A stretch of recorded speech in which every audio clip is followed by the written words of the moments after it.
আমরা সরকারের প্রতি উদাত্ত আহ্বান জানাবো, আমরা তাদের প্রতি উদাত্ত আহ্বান জানাবো, এর রক্তের সাথে বেইমানি করবেন না।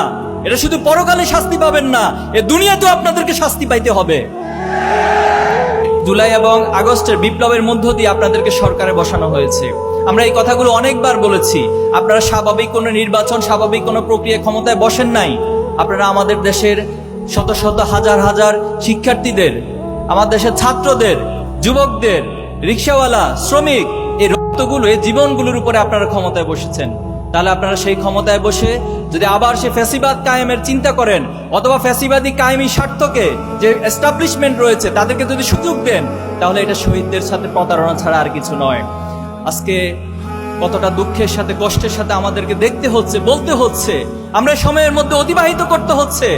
আমাদের জুলাই আন্দোলনের অন্যতম সহযোদ্ধা শহীদ শরীফ ওসমান বিন হাদিকে নির্মমভাবে হত্যা করা হয়েছে। এটা কিভাবে সম্ভব?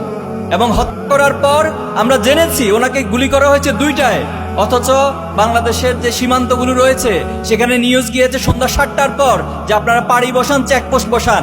এ কেমন আচরণ করেছেন আপনি? তারা কিভাবে করে বাংলাদেশের বর্ডার পার হয়? তাহলে বাংলাদেশের বর্ডার পার হয়ে যে রাষ্ট্রে যাচ্ছে তাদেরকে কারা আশ্রয় দিচ্ছে? আজকে এই প্রশ্নগুলোর উত্তর অবশ্যই এই জাতিকে, এই প্রজন্মকে খুঁজে বের করতে হবে।